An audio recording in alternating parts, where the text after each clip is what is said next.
Good morning, everyone. My name is Karina Vutashero, and I'm a junior studying international law and institutions, minoring in European studies and Norwegian. My interest in global dialogue began before college when I had the opportunity to attend the United Nations Commission on the Status of Women conference.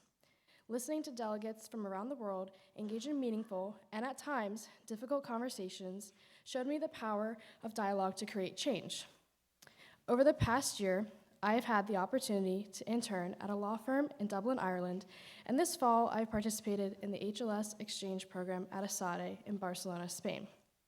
My time abroad was shaped by many wonderful experiences, largely because I was able to work and engage with people from different countries, cultures, and perspectives. One thing that stood out to me when I introduced myself as an American overseas was that I was often met with questions about my life, usually asking if college is really like the movies, and to that I say yes. The underdog team does win the championship, at least they do in Indiana. These conversations also led to deeper questions about the current political climate.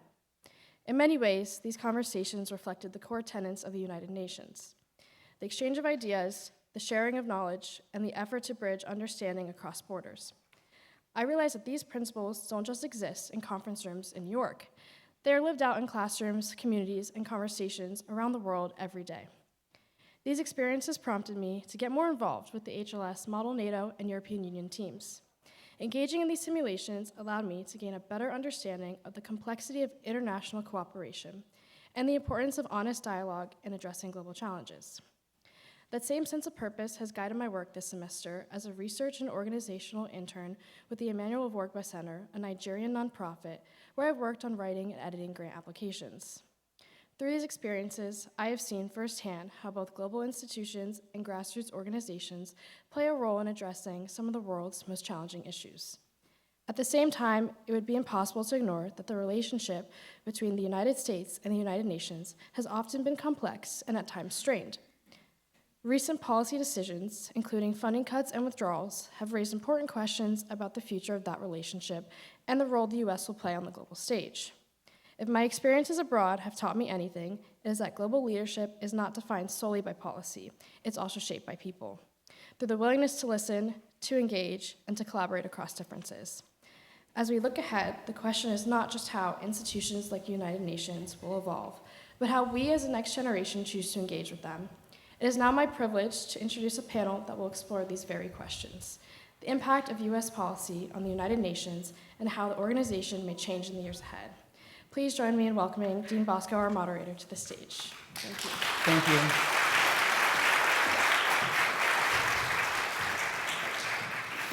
Thank you very much for that wonderful introduction, and good morning to everybody. We had a really action-packed day yesterday, and excited about embarking on our material today.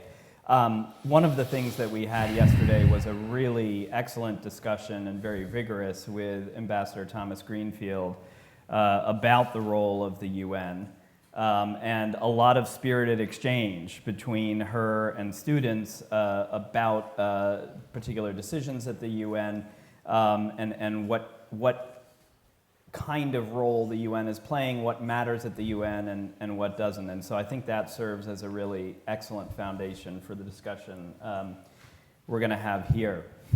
I thought I might take the liberty, since I'm kind of get to take off my dean's hat here and have a professor hat on as somebody who's studied the UN, written about the UN, and offer a couple of framing thoughts as we think about the U.S. relationship with the UN.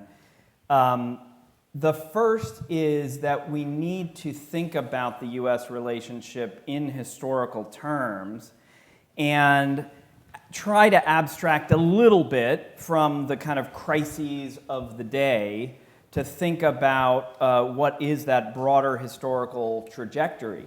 And the historical trajectory of the U.S.-UN relationship is a really interesting one. I mean, the United States was absolutely the decisive factor in the creation of the UN. There is no way that you can read the history and think this organization would have been created without the United States. The United States was all over the framing of the UN Charter and those negotiations.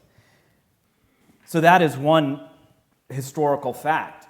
Another historical fact is that the U.S. relationship with the United Nations has soured, and it has soured for decades, right? So this is not a new phenomenon. This is something that has happened over a long period of time. And I think if you were looking historically, you would probably point to the late 1950s, early 1960s as an inflection point when something critical happened at the UN, which was the UN's membership changed dramatically with decolonization. Sure. And an organization that started out with 51, 52 members expands to over 100, and then obviously now we're up to 193. And that had some very important implications for the US relationship with the UN, and particularly the fact that the US often got outvoted at the UN. Up through the late 1950s, the US could feel like at the General Assembly, certainly at the Security Council, it was going to be able to get its way. Now, the veto on the Security Council meant, but it was always going to be able to be on the right side of the votes. And that changes dramatically, and as a consequence of that, U.S. policy and U.S. public perceptions toward the organization change pretty dramatically. And if you look at congressional rhetoric about the UN in the 1960s, 1970s, a lot of it is, why are we funding this organization, hosting this organization that always votes against us? And so we have to keep that historical transformation in mind, even as we deal with some of the unprecedented aspects of what the Trump administration is doing vis-a-vis the UN. So that's, I guess, one framing comment that I might offer. A second framing comment might be the importance of disaggregating, and I was talking earlier this morning with the panelists about this, disaggregating between different aspects of the UN. It is really not a coherent question to ask, does the UN work? Mm-hmm. Is the UN effective? Right? We have to be more precise in what we are talking about. You have to say, is the Security Council functioning as a body? Does the General Assembly have an impact? Do its resolutions have an impact? How does the UN Human Rights Council work? How does the World Food Program work? So I hope, and I know we will in our conversation, we are going to be able to disaggregate and talk about different aspects of the UN system. So those were my initial framing comments. We have assembled here a really wonderful panel to discuss these issues and to dig into different aspects of the UN, its relationship with the United States, and its path going forward. I'm going to work this way and just give brief introductions to our panelists. Ambassador Faisal Estrabadi, to my immediate right, is the Michael A. and Lori Burns McRobbie Professor in Global Strategic Studies here at IU, and that gives me a moment to say that in the front row we have the person who is really responsible for the existence of the Hamilton Lugar School. I said this last night at dinner, but I want to repeat it for this group, that without Michael McRobbie's leadership and support, we would not have the school that we have here today.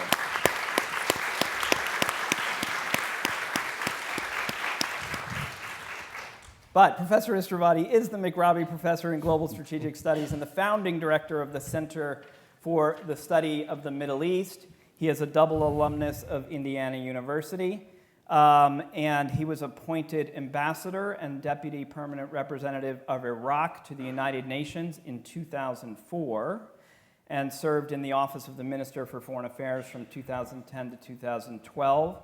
He was principal legal drafter of the Iraqi interim constitution of 2004. On a personal note, my first interaction with Ambassador Estrabadi was when I was researching my book on the International Criminal Court, and I wanted some confidential information about deliberations between Iraq and the United States about the International Criminal Court, and I found out, hey, this was before I was here at IU, And I found out, oh, the former ambassador's here at IU. So I called spilled him the up. beans. You did spill the beans. And I'm grateful for that. To Ambassador Istrabadi's right is another ambassador. As somebody was saying, you can't swing a dead cat in here without hitting ambassadors.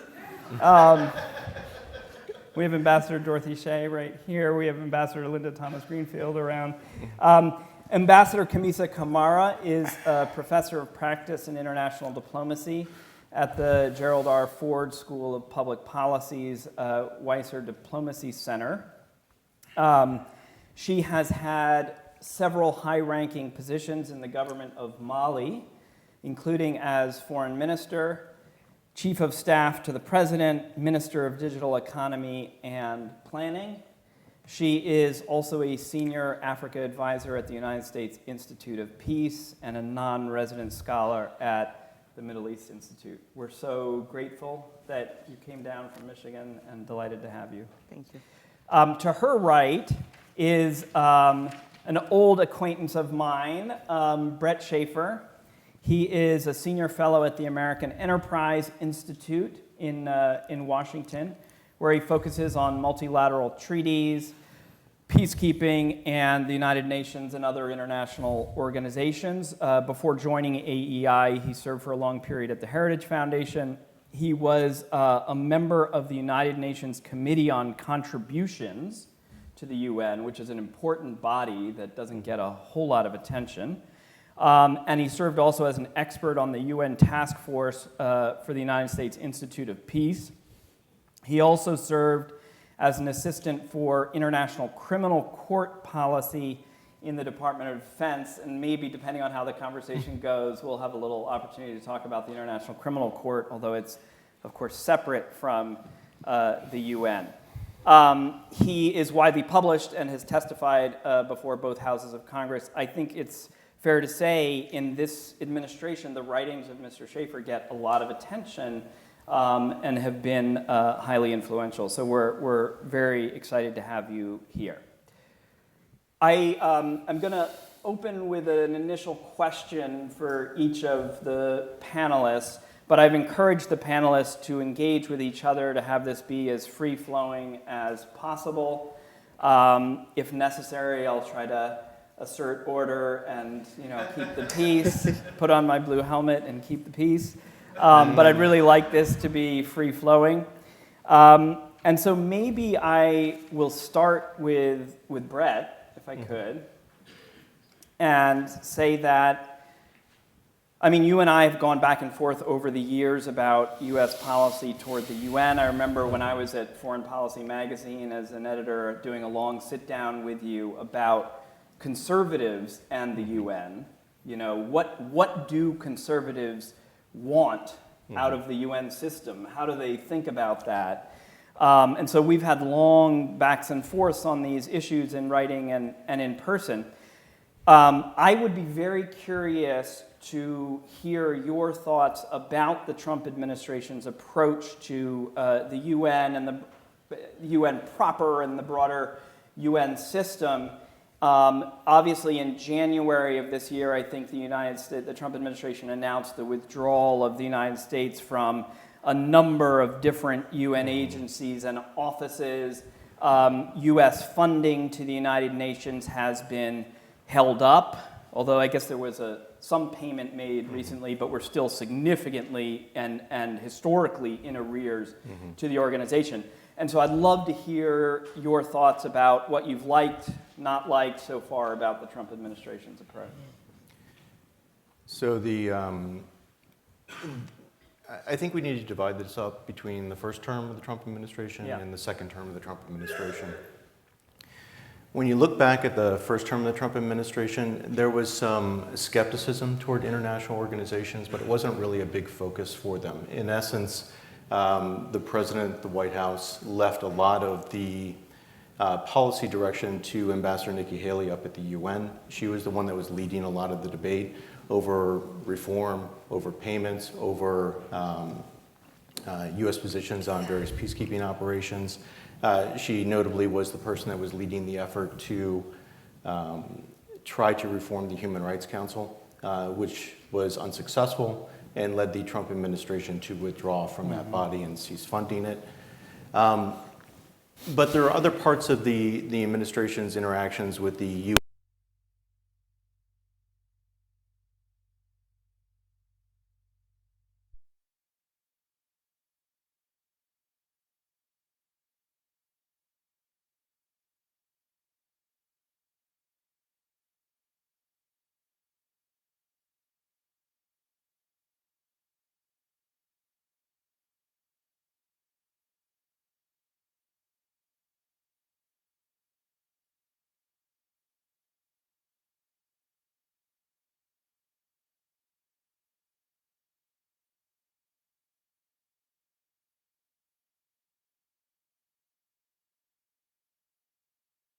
The utility of the organization in addressing anti-Semitism as a concept, which it said that it was a champion of, but nonetheless was not funding adequately from the administration's point of view. But fundamentally was this issue of non-payment. And the administration decided that it was better to withdraw from UNESCO to stop the bleeding and potentially get the organization to address its concerns, which might lead the U.S. to re-engage down the road. Because until the Palestinians and the Israelis came to a mutually accepted peace, a mutual recognition, this law was not going to be changed. And so this funding issue was a pretty insurmountable issue that the administration thought was better resolved through withdrawal and trying to get the Israeli peace issue negotiated and handled, which would then allow the U.S. to re-engage. And it did so through the Abraham Accords. It was trying to do a number of different approaches on this. So that was one area of the approach. Another one would be the United Nations Postal Union, where the administration had a specific complaint about China being able to take advantage of UPU subsidized rates on small packages to the United States, where packages would go from, say, Beijing to Cincinnati at a cheaper rate than you would get them, you'd be able to ship them, say, from Atlanta to Cincinnati. And they thought that the U.S. was manufacturers and businesses were put at a disadvantage here. They complained to the UPU, threatened to withdraw. This issue was resolved, and the administration re-engaged without incident after that, after their complaints were addressed. Another issue was the Human Rights Council, where the U.S. was concerned about anti-Semitism in the body, disproportionate focus on Israel, and also the membership of the Human Rights Council, wherein you saw countries like Cuba, Venezuela, China get on the Human Rights Council and essentially use that position to shield themselves and other countries which were committing human rights abuses from criticism. And the U.S. tried for about a year and a half to get other countries to support reforms to address both membership standards and this institutional anti-Israel bias. They were unsuccessful in doing that, and then the U.S. withdrew.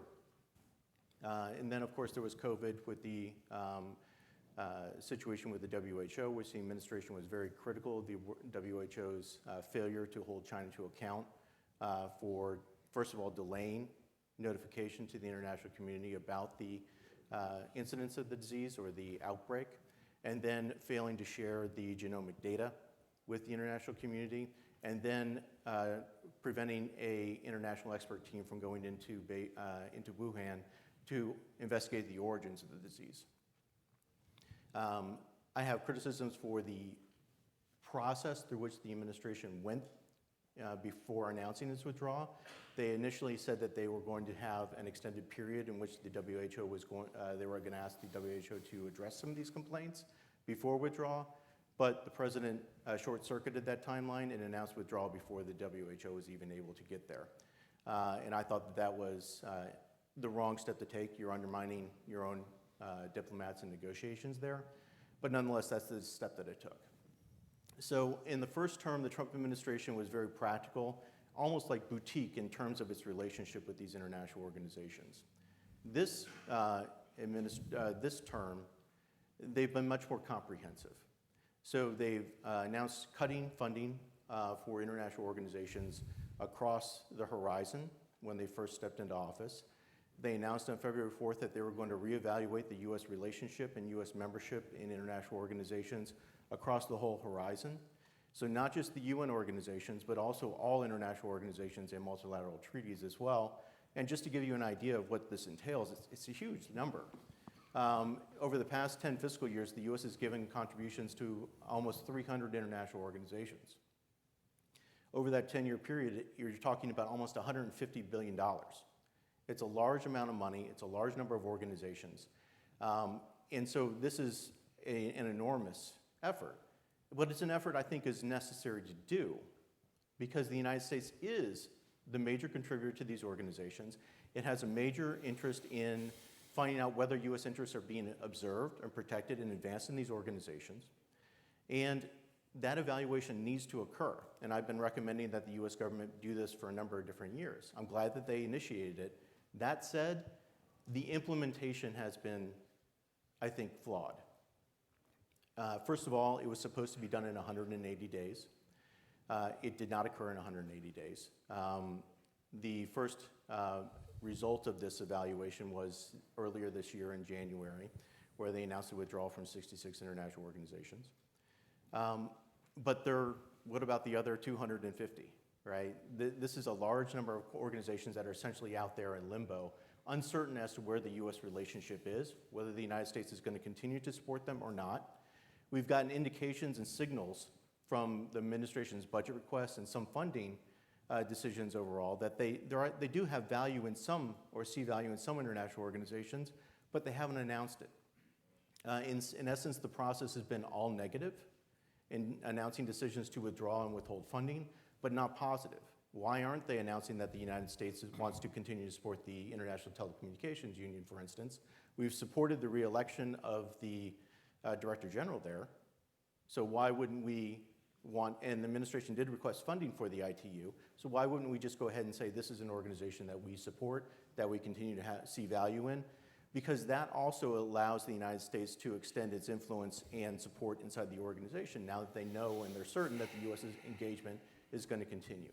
So it was too slow, it's too negative, but it also is a missed opportunity because they're not announcing the reasoning behind the decisions. And why I think that's a missed opportunity is because none of these organizations are perfect. Even if the US wants to continue to engage with an organization, there's an opportunity here for the United States to lay out what it's concerned about, what it would like to see changed in the organization. In these organizations where the US is wanting to withdraw, it's an opportunity to say, this is the reason why we're withdrawing, this is what you need to change to possibly get us to reconsider and re-engage later on down the road. So we're missing the opportunity to use US influence, US membership, and US funding to leverage reforms down the line. And so I think I'll just hold off there, and we can talk further on individual cases. That's wonderful. Thank you very much for that overview. Okay, I want to shift gears a little bit as I move to Camisa, and that is to ask a little bit about the impact on the ground of some of the financial strain that the organization finds itself under. But I might give you a specific framing for that, which is that you were in senior positions in the government of Mali. Mali had the position of being the host nation for a UN peacekeeping force, a significant UN peacekeeping force, which I guess wrapped up in 2023. Yes. But I'd love to get your perspective on the efficacy of that UN peacekeeping operation, but then maybe also if you can segue to some broader thoughts about what you think the impact of this kind of financial pressure might be on the ground. Yeah, thank you for this question. I would say that Mali is a very interesting case of, first of all, the instability of that US-UN relationship, and also how, I would say, material power translates into legitimacy on the ground. So Mali was the recipient of this multilateral rescue mission, which came together in 2012 when the country was on the brink of collapse under jihadist pressure in the northern part of the country. And so the interim government at the time did send a letter to the UN Security Council asking for the UN to do something about the situation. The UN responded with a resolution saying, well, we do authorize international military operation in Mali. And so the French seized the opportunity and with the African Union worked together to really rescue really the country from this jihadist threat and prevent the jihadists from coming down to the capital city. And that happened in early 2013. That same year, we had a comprehensive UN peacekeeping mission in the country. We welcomed the UN mission with both hands. We were very happy that we had a UN mission because we really needed help in rebuilding the presence, first of all, the state throughout the country, but also just the political legitimacy of the new regime which had just been elected. And so we had a very positive relationship with the UN mission.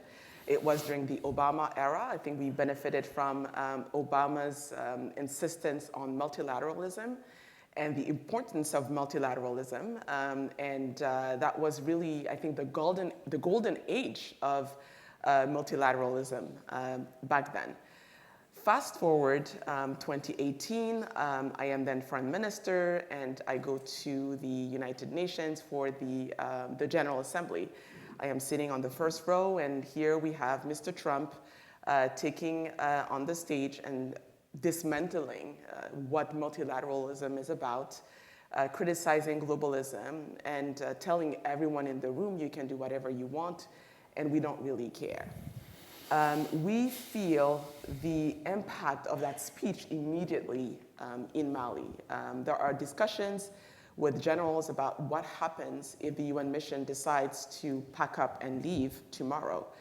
The UN was really helpful in the peace process that we were currently having with rebel groups who were separatists and wanted to secede from the rest of the country. And again, we had this jihadist threat on top of that. And the UN was really stabilizing. And in that UN mission, the stabilization was a key component of it. And so we had these nonstop conversations about, well, what happens if the UN mission packs up and leaves? Are we going to be able to sustain the US efforts behind the UN mission? The UN was very useful when it came to operational support for military operations throughout the country. What happened was, well, the UN mission didn't leave. We had a military coup in 2020. It came back to the United States. And under the Biden administration, there was a great emphasis on the human rights aspect of the UN mission. And I think the UN mission did the job really well. And I was very happy about that. Of course, I was bitter because of the military coup, but I was happy that the UN mission in Mali was so thorough when it came to human rights investigations and how the Malian military wasn't always doing the right thing when it came to the human rights issue in Mali. But because of that, the new junta decided that they no longer wanted the UN mission in Bamako. So in June 2023, they went to the UN Security Council and asked the UN mission to leave. So again, what's very interesting with that UN mission in Mali is that it spanned 3 US administrations: the Obama era, the Trump one when multilateralism was under threat, and then the Biden's effort to sort of bring back multilateralism.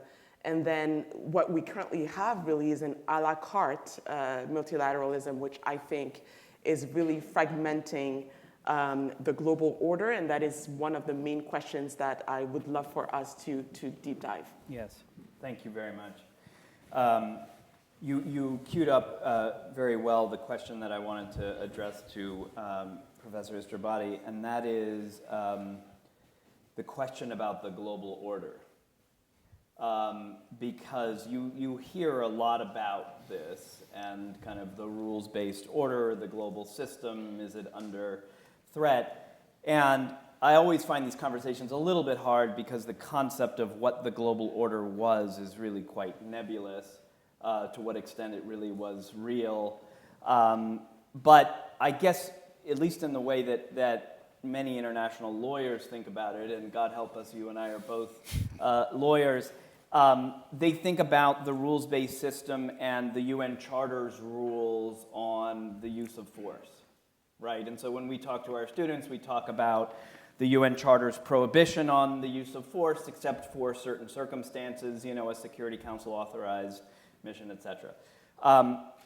There have been people who have argued that we are in the midst of the dismantling, fragmentation, dissolution, essentially, of this rules-based order, and they point to the, most recently the Iran conflict, the Israel-Gaza war, the Russia-Ukraine war, that we're simply kind of returning to an era where it's a free-for-all, and that borders can change by force, etc.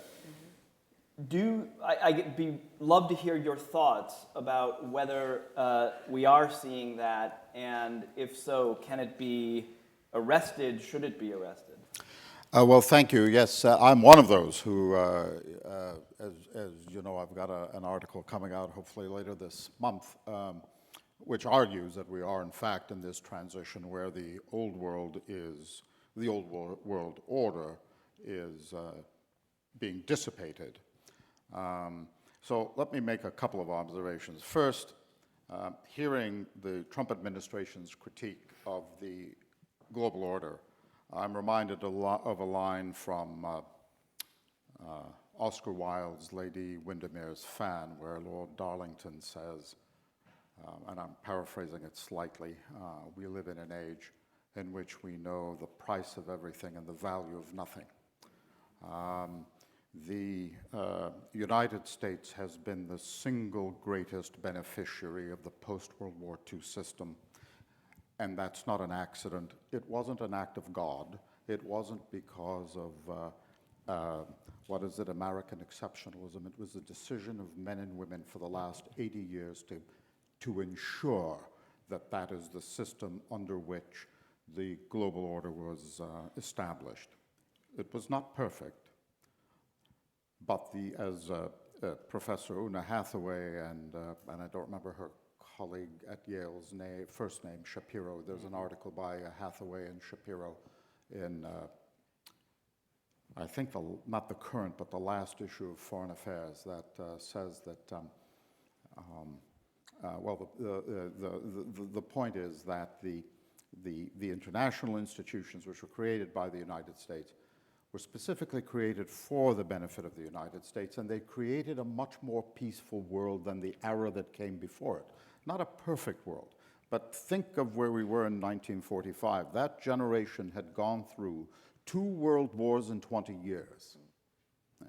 Now, I'm not saying that peace has effloresced and we have all, joined hands and hummed Beethoven's Sixth Symphony. But it has, on the whole, been a more peaceful era than the era immediately prior to the establishment of the Second World War. And the global institutions which the United States created is a reason for that. Listening to you and talking about the fact, and I'm well aware that US law required the US to stop making contributions to UNESCO, but it didn't require it to withdraw from UNESCO. So you say, well, UNESCO was not acknowledging that the Haram al-Sharif is shared between the Israelis and the Palestinians. Well, there's a reason for that. And it's a part of the global order that the United States established, which is the prohibition on the acquisition of territory by force. The Haram al-Sharif, which includes 2 mosques, including the Al-Aqsa Mosque, was part of the territory that was outside the State of Israel at partition. And therefore, while it is possible, through negotiation, to imagine that a Palestinian Authority, which is being systematically dismantled by the State of Israel, which has a prime minister and has had a prime minister for the last 20 years, who has made it a part of his campaign pledge that there will never be a Palestinian state while he's prime minister and the Israeli polity keeps re-electing him. But it is theoretically conceivable to imagine a negotiated solution whereby that can be worked out. But in the meantime, for UNESCO to adopt that would be to dismantle a principle of the post-war order, which is the prohibition on the acquisition of territory by force, which is precisely the era that we are in now. You didn't mention Venezuela, you might have. Now, as the Prime Minister of Canada said, the deal always was that because the United States was the guarantor of the system, every now and then it would have to violate the rules. It was the policeman, and so it would have to enforce the rules, and sometimes, and I don't mean to belittle this, when it happens, it has to break an egg to make an omelet. But on the whole, the deal the United States made with the rest of the world in order to ensure its own hegemony to its economic and political benefit was that by and large it would play by the rules, and by and large it has. And that's what's changing now. We have a president who says he is bound by nothing but his own personal morality. Forgive me, some of us are in doubt about the extent of that morality, and certainly as an international lawyer, if I may call myself that, more by hook and by crook than by training. There was nobody else who could do the job when I was at the UN mission in Iraq. We're doubtful. So I think we are in an era of transition, which is fine. I'm open to an argument that the system was created 80 years ago when the world was a very different place. We need a new order. No one's articulating a vision for a new order beyond Donald Trump's morality, and even if he had the morality of St. Augustine. What happens when he goes on to his reward? So we are in an era when there is no global order coming. From the American perspective, I don't want to go on too long. Allow me to make one final point. Someone is going to write the rules of the game. If it's not the United States, it's going to be someone else. China will certainly be, China and Russia will certainly, but China's a senior partner, will certainly be one of those. The Europeans are now withdrawing from the American ambit as a matter of self-preservation. Greenland, you might have mentioned also the threats on Greenland, because the UN Charter doesn't only forbid the use of force, it forbids the threat of force. That is also illegal under the UN Charter. So we're in this era where everything is up for grabs, where we're throwing away a system, and I speak now as an American citizen born in the United States. Touch wood, so far I'm still an American citizen. We'll see what the Supreme Court has to say about that, because neither of my parents was a citizen when I was born in Arlington, Virginia. But this is, so we're giving away the system that helped to make the United States the world hegemon, and we have no idea what's going to replace it. Someone else will write the rules. Okay, so that gives us a lot to talk about. Now, one of the issues that came up yesterday was this question, and it came up in a back and forth with Ambassador Thomas Greenfield, was about what you just raised, which is kind of as the U.S. pulls back in terms of funding for the system, who steps in? And who, as you put it, kind of who makes the rules, who occupies the senior positions in the UN system, et cetera. And the ambassador put forward the idea that as the US steps back, others will step in, and China will be at the front of the line. But I'd love to hear reactions to that idea. Maybe we can go down the line, because I think everybody will have something to say about that. So, but maybe I'll start with Brett. Sorry, my mind is elsewhere on some other comments. So yes, China is definitely trying to assert itself inside the United Nations system. It is intent on trying to impose its worldview, its perspectives on the organization, both through resolutions that are adopted in the General Assembly, through exercise of its veto increasingly in the Security Council, through seeking to run candidates to lead international organizations inside the UN system. A few years ago, it led 4 different UN specialized agencies, which was a rather large number. I think the United States has never had more than 4 at any one time, even back after the World War II era, when the US was much, much more significant in terms of economic size and authority, political authority inside the UN system. So that was remarkable. But now China leads one, the Food and Agriculture Organization. That term expires next year. They can't run for a second term on that.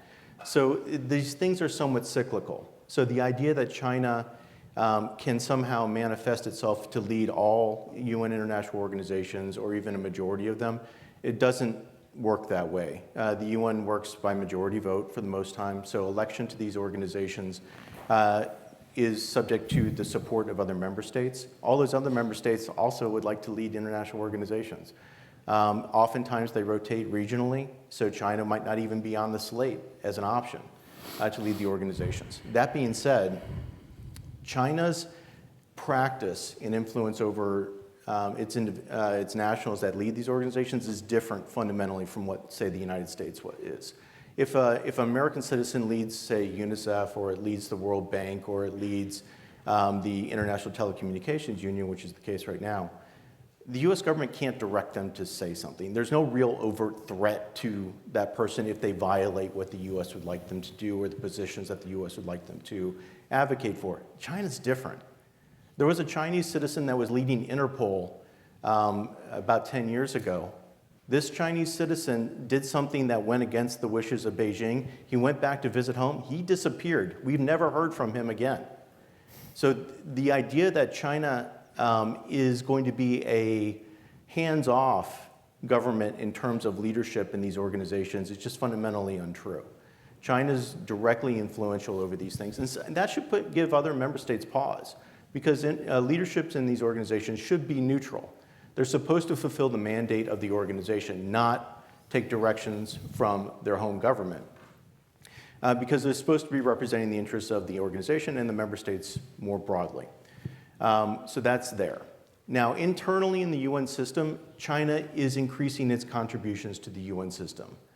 And that's recurring because the UN assessments, these are the mandatory dues that the UN system has, are linked to size of per capita income, but also size of the global economy. And China, as it's growing, has increased. So in the 1990s, China's assessed contribution to the regular budget was about 1%, even lower than that in the early 1990s. Now it's approaching what the United States pays. It's going to be at the US level probably in the next scale. But where the difference is, and by the way, the US is at the maximum amount, which is 22% of the UN regular budget, just under 26% of the UN peacekeeping budget.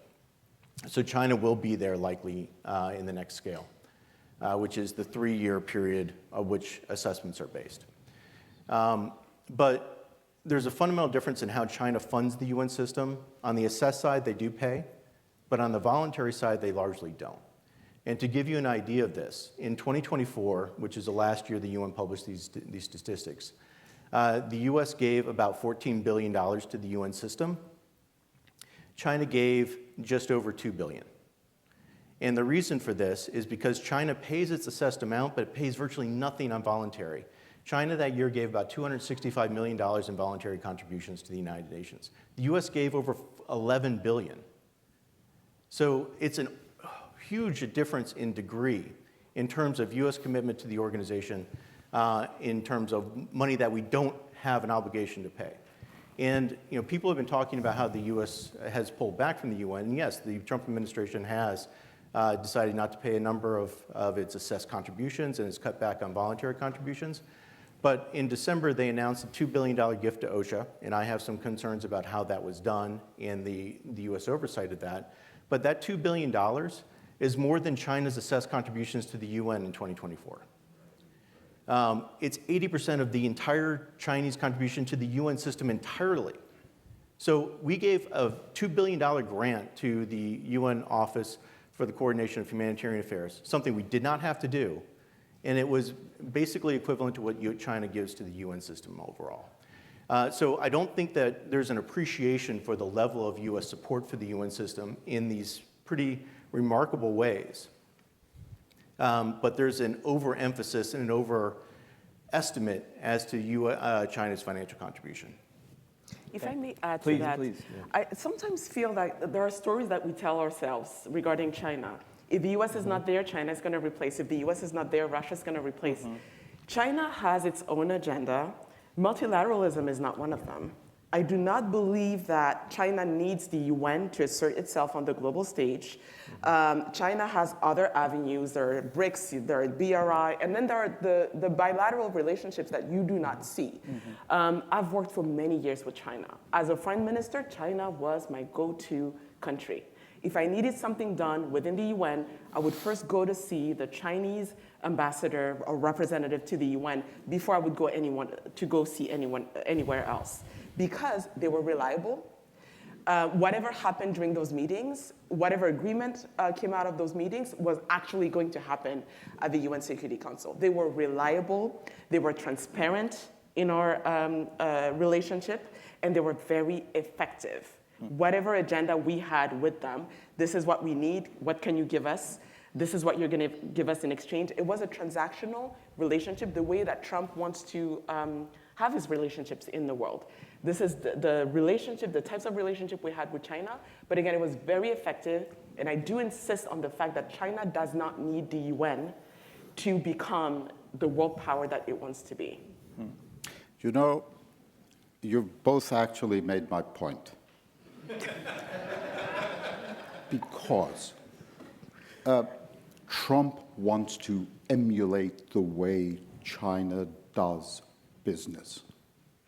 So why should the United States be the go-to country? Let's make it transactional. And if it's in my interest to follow China's lead today, I'll follow China. Why should the dollar be the reserve currency if the relationships are entirely transactional? We confirmed, the Senate of the United States confirmed 4 judges last week to the federal bench, none of whom would say Joe Biden won the 2020 election. Now, one of the reasons the paltry dollars I have in my pocket have value is because the dollar is the reserve currency and the trade currency of the world. If we are undermining the rule of law in this country, the independence of the judiciary, if we are undermining the impartiality of our judicial system, we are no better than China. I'm not an admirer of China. This is a warning I'm trying to sound, not an endorsement. You say China wants to control the international organizations when it sends a head to an international organization. How is that conceptually different from saying, if you don't effectuate our policies, we will stop supporting you and withdraw from the organization? Aren't we doing the same? Aren't we emulating the Chinese model?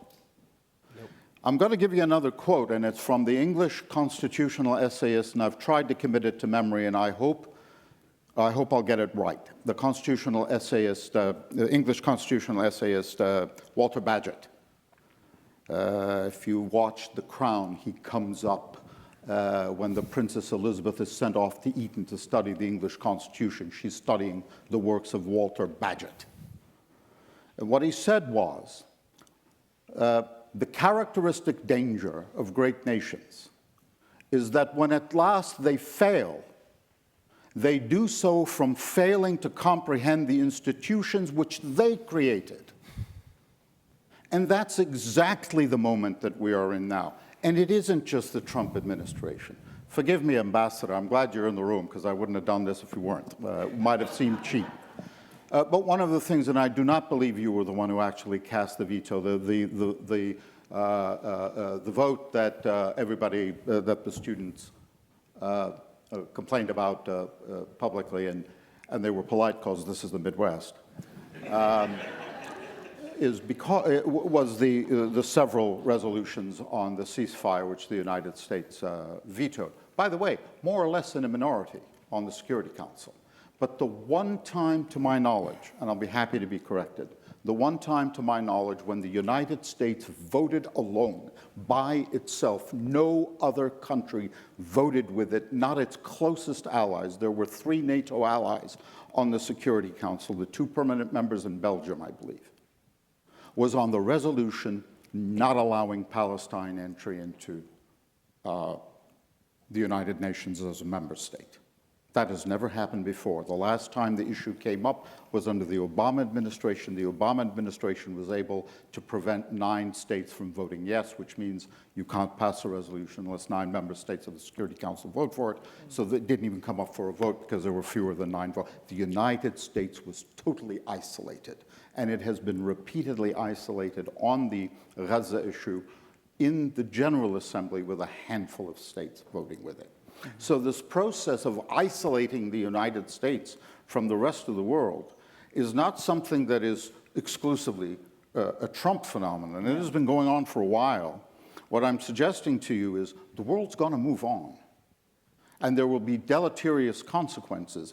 And the fact that China is a predatory hegemon is not going to excuse the fact that in the second Trump administration, the United States has become a predatory hegemon, and that at that point, it's going to be the transactions and who benefits and who doesn't, and which predatory hegemon I will benefit more from. That's a dangerous competition for the United States to be in. Mm-hmm. When we founded the United Nations, yes, we dominated it. But when the United States and its allies, dominated by the United States, convened the conference in San Francisco to draft the charter, the UN Charter was 3,500 words long. The other 50-some-odd states submitted hundreds of amendments. And the UN Charter today is 10,000 words long. What's the point of that?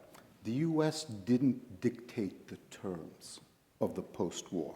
It secured its interests, as you expect great powers to do, but it didn't dictate the terms. And it allowed the countries, and granted, there were only 50-some-odd states, there are 193 member states of the UN today, but it allowed the other states to have their say as well. And that's what's missing now. I want to ask one, thank you very much for that. I want to ask one question which is suggested by your comments and which has come up several times, and that was one of the original compromises that was made when the UN Charter was drafted was, of course, about the veto power. It came up, of course, at San Francisco with smaller states saying, hey, what is this? How is the system going to work if we have a veto power? And that was one issue on which it was not consultative. They were told, if you do not have the veto power, there will be no United States in the United Nations. And I think that is certainly true of Russia, it is certainly true of China, maybe less so with Britain and France. But we have a system... Can I just very quickly Please. comment? If you read the UN Charter today, it still speaks about the victorious powers, which are the 5 veto-wielding states. And it still talks about the defeated nations, which are Germany, I suppose, Italy, and Japan. So that's still in the, that's never been amended out of the charter. Correct. Sorry. No, absolutely. But that means, of course, the veto power is a reality. It means on Russia-Ukraine, the Security Council cannot do anything. It means on the South China Sea, the Security Council cannot do anything. It means on Iran, you know, the Security Council cannot do anything.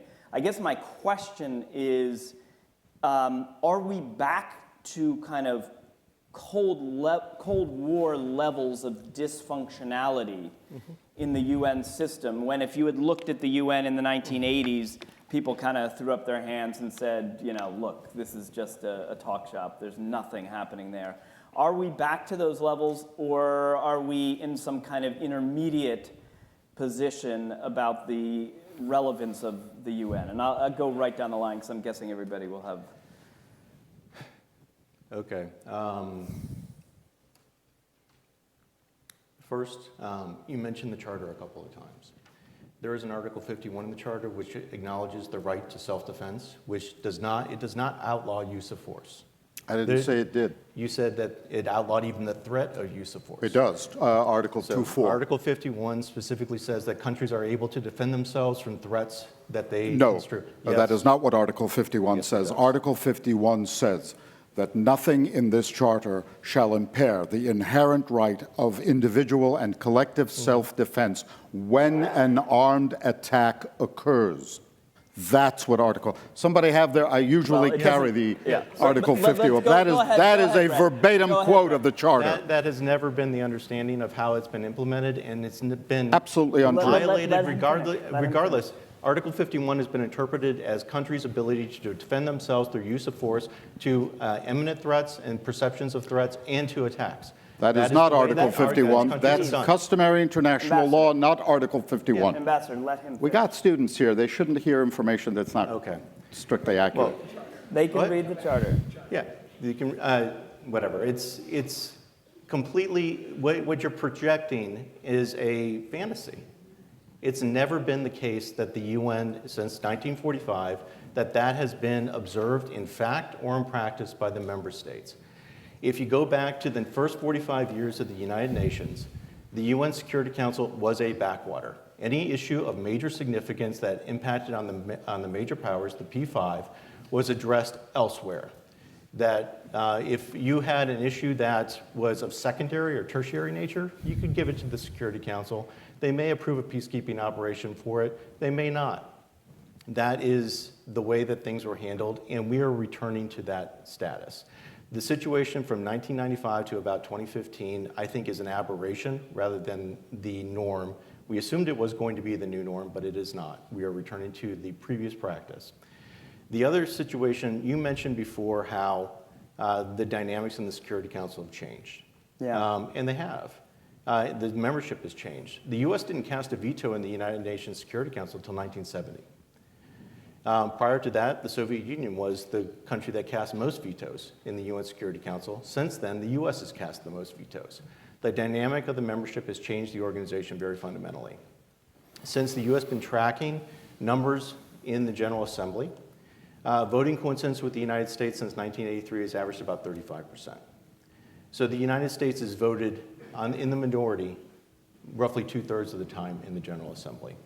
That has had a fundamental impression on the perception of the American people about how the organization supports American interests, and that's been pretty substantial over time. The other thing I wanted to mention is that I'm not afraid of standing alone. You said that the U.S., it never occurred when we voted against the Palestinian membership in the UN. I'm not afraid of that. Why would we be afraid of that? Just because the majority of the UN system supports something doesn't mean it's good.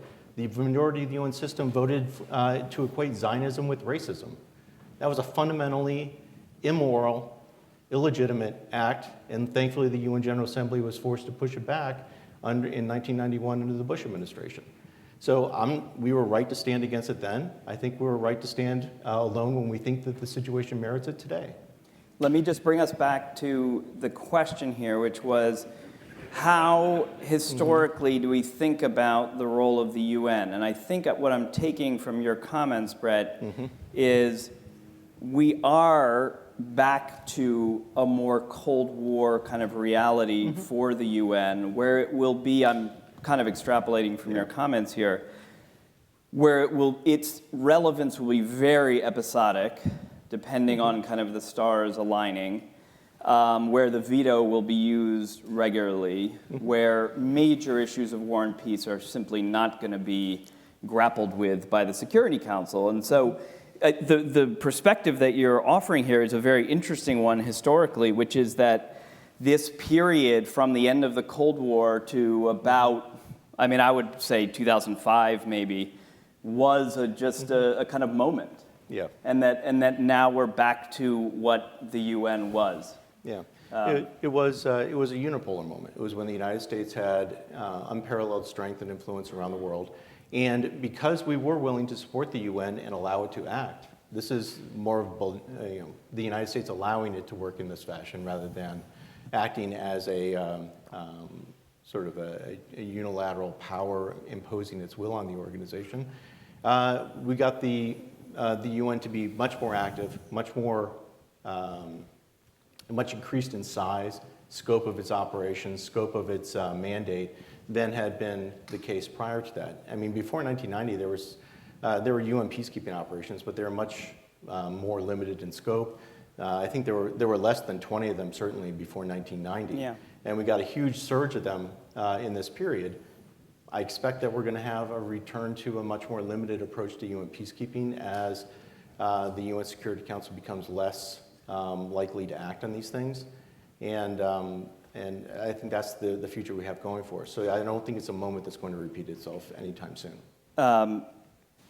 Okay, so let me come to you, Ambassador, on this question of how to think about the UN at this geopolitical moment. So when Mr. Trump said last year at the UN General Assembly, what is the UN even for? I think a more sophisticated statement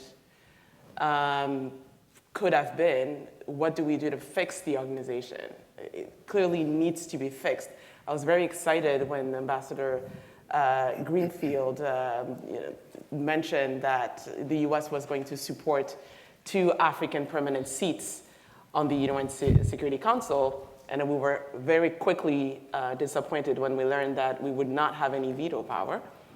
So I don't know any articles of the UN Charter by heart, but what I know for That's a pity. Because you've benefited by the UN presence. I did.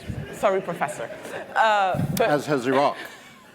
But what I know for sure is that it's almost an impossible thing to include a new member within the Security Council. Yeah. You would need 2/3 approval of the General Assembly to modify the UN Charter. Yeah. Then you would need the approval of the P5. And then Brett told me this morning, actually, you would also need Senate approval. Correct. Because you're changing an international treaty. Yeah. So the question remains on the table. What do we do to fix the organization that we have? Certainly the solution is not to create a board of peace. Are you on the record in saying that that's not the solution? It is not a solution. Okay. I am saying it She is now. on the record. We need to fix what we have. Clearly, the momentum is no longer there, and I'm saying this consciously because my first internship a long time ago was with the UN United Nations Association of the National Capital Area. Uh-huh. And those associations were created in the early 1940s. They predated the creation of the United Nations. And back then, the UN was really a project. It was a society project. It mobilized communities and mobilized policymakers and intellectuals behind the idea of the United Nations. And I just don't think that it still interests the public as much as it did back then. Yeah, it is interesting looking at the way that the public paid attention to UN proceedings, say in the 1950s. I mean, the Security Council debates would be on television. People would be kind of gripped by what was said and who said, the speeches. We are obviously at a different era in terms of public attention to what happens at the UN. Okay, I'm being told by means of hard stares that that we need to open it up to questions, and I know we've had wonderful questions throughout. When possible, I'm gonna try to prioritize students, but not exclusively. So let me go right back here first. Hi, my name's Mia. I'm a sophomore. My professor is Ambassador Estrabadi as well. So He's she only a knows little what bit. Article 51 says, I guarantee you. I have my book. Talk to her after this. I will. So my question for you guys is, in a world where people are questioning the neutrality and the actual interest and purpose of the UN and the Security Council on the agenda of world peace and unilateral relations, is the concern maybe not that the US will be replaced by China, for example, but that perhaps the pullback of the United States will weaken the grasp that veto powers have? Because there are several other countries that are rapidly industrializing and increasing their influence, such as India and Brazil, but they're never mentioned as even having a seat at the table that could be a big player in the UN. Yeah. Thank you very much for that question. Does somebody want to, I mean, it brings in nicely our... Can I just very quickly, because I'm not suggesting China's going to take over the UN. Maybe it will, maybe it won't. It is creating alternate institutions that benefit China, like the Shanghai Cooperation Council, like the BRICS countries. There are all kinds of other alternative. I mean, they may be perfectly happy to let the UN go defunct, as perhaps you do. And incidentally, standing alone is not something to be proud of. I mean, you know, Nikita Khrushchev hit his shoe against you know, he stood alone when he did that. Nobody else has taken their shoe off and hit the desk in the General Assembly. That is not something to be proud of. If you want to be the leader of the world, if you want to be the global hegemon because it is to your political and economic benefit to be the global hegemon, at some point, you have to have persuasive power. It isn't just the shoe on the table. But okay, but I don't want to do this right now. I want to respond to the student's question. Yeah. Which was about, say, a country like India. Yeah. And how, you know, India obviously wants a Security Council seat. It wants it with a veto power. As you pointed out, Ambassador, with the UN Charter provisions the way they are, an amendment, it's almost impossible to do this. Is there some other way or mechanism that you know, a rising power like India can feel like it's more invested in the UN system? Sure. So the U.S. has supported India as a potential permanent member of the Security Council. I think they've left the issue of the veto ambiguous, but it really doesn't matter, because as much as India may deserve it, as much as Japan may deserve it, as much as Germany may deserve it, Brazil may deserve it, the fact of the matter is that it's a pretty insurmountable obstacle to get Security Council expansion. She mentioned the dynamics in terms of support in the General Assembly and the ratification by the P5. But internally within regions, it's also a huge problem. Which African countries are going to be permanent members? I guarantee you, I can think of 4 right off the top of my head that would really want it, but there's only 2 open slots. Which Latin America country? Brazil wants it, but so does Argentina, and so does Mexico. Would China actually support a Japan or India as permanent members of the Security Council? These are fundamental questions of power dynamics regionally that you have to overcome even before you get to the idea to have a formal proposal in which the member states are going to vote or to consider. So it's a very difficult dynamic, and they're going to try and exercise their influence in other ways because they are increasingly influential.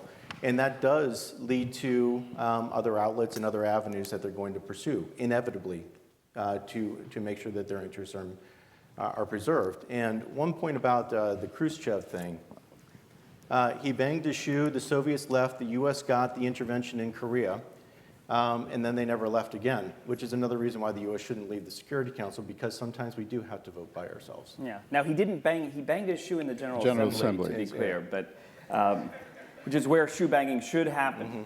By the way, very quickly on this, when I was at the UN, there was a reform this goes back a long time. 2 African states, India, Japan. This goes back 20 years when I was still there. And it was going to be, Japan was going to get in over China's dead body. India, Pakistan vehemently objected to India being in, and as you have said, the Africans couldn't agree. Egypt wanted it. A number of sub-Saharan African states wanted it. South Africa would be a shoo-in, but who's the second one, and so on. This is a non-starter. You would have to have a ratification all over again by the UN member states. I don't think it's going anywhere. I'm going to inject an editorial comment because I try to make this point about Security Council reform. The only viable path forward is not new permanent members, but a new category of non-permanent members with 5-year terms. They can be immediately reelected if they're able to get the votes. That is the way you're going to get somebody like India, Japan, Nigeria regularly on the Security Council. But nobody listens to me on this. So. Let me go to some more questions. Let me go to some more questions here. I'm going to go right here. Yes. A student suffering through my international law class right now. Hi, I'm Anastasia Noutsos. I'm studying international studies and French. And my question is, we've talked a lot today about how the United States established kind of the global framework following World War II, where it was the global hegemon. And now we're seeing a decline in U.S. intervention abroad. And I want to ask all of you, do you think this is maybe necessary for other nations in the world to really establish themselves so that we can have development moving forward internationally that is not unilateral and reliant on the U.S.? So the question essentially is an interesting one. It dovetails a little bit with some of the conversations the U.S. military panel had yesterday about whether there isn't maybe a silver lining to kind of the U.S. pullback in the sense that it really forces others, and some would argue that that's happening now with, for example, European countries on defense matters, that they are finally taking seriously their defense. Thoughts on that from? Well, actually, I think Camisa might be able to comment a little bit about this because the African Union has been very on the sort of forefront of this and trying to get regional efforts together to address internal conflicts and interstate conflicts within the region. They've been mixed in terms of results, but I think this is an effort to try and take responsibility for peace and security issues within the continent. Yeah. This has always been the case. I do feel that whatever is happening with the UN right now just exposes the structural limits of the institution. And we quickly can tell what it was built to do and what it was not built to do. When it comes to the African Union and the regional economic communities in Africa, the ECOWAS mainly has been quite, I would have said effective 10 years ago, but I would say now that it's struggling with how fast and how quickly political instability is disrupting all peace and security effort in the region. So the regional efforts have always been there. They've always been ongoing. We don't really discuss the UN at the regional level. The UN is almost irrelevant. Only when there is a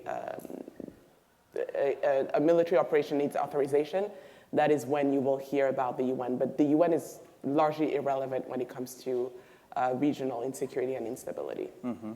Although Article 48 actually provides for regional states, and often the Security Council supports regional, it's like ECOWAS. I think that as far as U.S. intervention is concerned, if I may address that, I always say that the United States, there's only one instance in which the United States gets criticized more for intervening around the world, and that's when it doesn't intervene. And that is because the United States has capacities and abilities no other country has.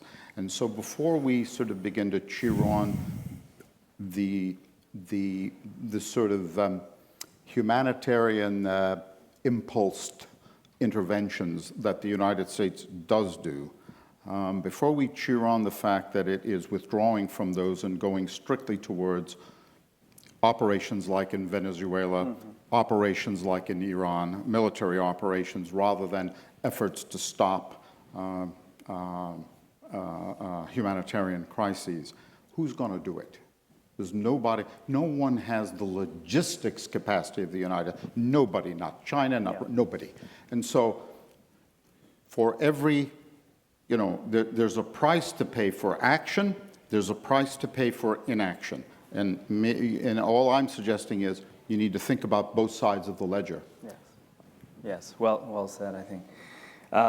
Let me come over here, if I could. Thanks for all of your comments and for being here today. I'm Clifton Mast. I'm graduating with my master's degree in philanthropy in Indianapolis at IU. So this isn't a political question, but let's say Democrats win the Senate and the House. People were alarmed with the president's comment, especially the Iranian destruction comment this week. Say he gets thrown out of office. Is an event like that an opening for the U.S.? My question is parsing out how much of this new policy is just Donald Trump, and how much of it is something that's going to endure. And I would love to hear that addressed from the panel.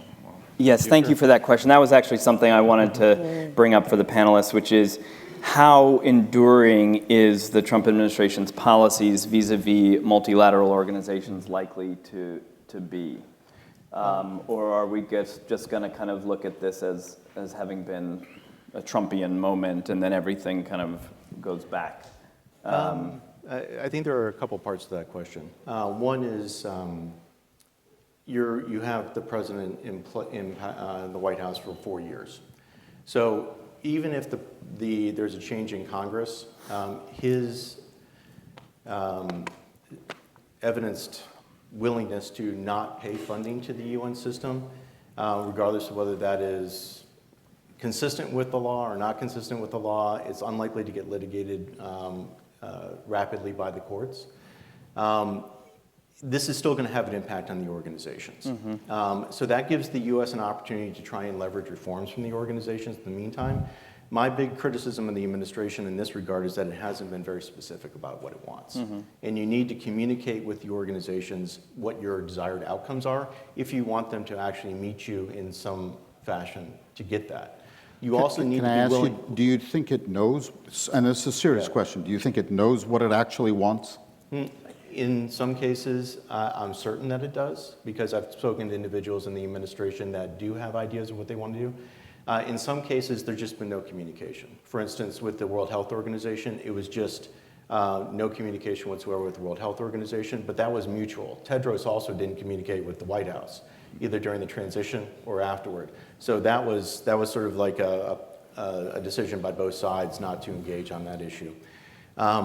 But in terms of Congress has appropriated funding for these organizations much higher than the administration requested in its budget. And so the money is there, theoretically, for the administration to pay. It's about tying it to specific outcomes, and they haven't really been effective at doing that. And this is important because there are a lot of parts of the UN system that are really important to U.S. interests. I mentioned the ITU. There's the International Civil Aviation Organizations. There's the International Atomic Energy Organization. So even if you don't really think that the UN General Assembly is providing great value for the U.S., the Security Council does. The United States needs to be in the Security Council, if only to exercise its veto, to make sure that its interests aren't violated. So there are lots of parts of the system that need to be in place. In terms of the Congress changing over, if it goes Democrats in the House and the Senate, they can again appropriate funding, but unless they tie it to some kind of trigger mechanism, the White House can't fly the plane if they don't provide funding for this. They have to have some kind of a punitive consequence for failure to spend the money. That's not going to necessarily move the ball for the White House. The challenge for Brett, I'm sorry to interrupt. One okay, point. Finish up and then I want to get something through the Senate, you need 60 votes. I got 2 sentences. So even if the Democrats do take the Senate, it's unlikely they're going to have 60 votes. So this dynamic is going to be in place at least until 2028 under the current president. And I think it's important for the administration to communicate what its reform objectives are, but also it's important for these organizations and the other member states to understand that this is not something that's going to be alleviated in November. Thank you. That's it. I'm just conscious of the zeros staring at me on the clock. But let me have Ambassador Kamara and then Ambassador Strabati make their kind of final responses. And Yes, well, first of all, thank you so much for staying here and listening to our different comments. I want to end with an aspirational sort of comment regarding the United Nations. This is an organization that has been put in place since 1945. I don't think that we have anything better than that. And so for that very reason, there has to be ways for us to find and to recommend even reforms to the UN system. And the solutions that you propose need to either find their way in an opinion piece or in a CNN interview, I don't know, but there has to be a way through which we do modify the way this institution does business and manages the peace architecture in the world. There's just no way that we can do without it. yeah, thank you for that. The specific question really interests me because it's one that I've thought about a great deal. I think this is not about Trump.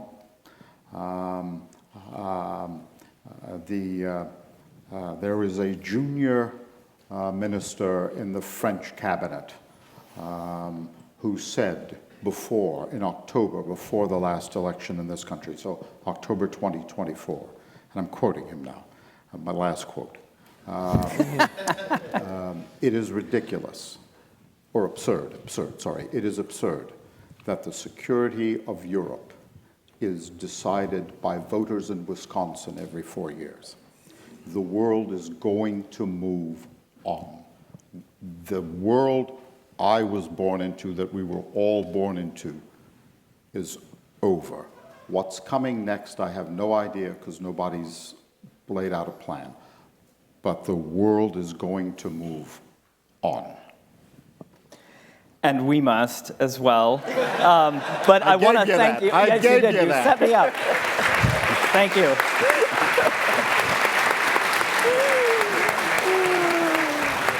Well, it was a pleasure. Thank you very much. I appreciate it. Please Perfect. keep in touch. Yeah, absolutely.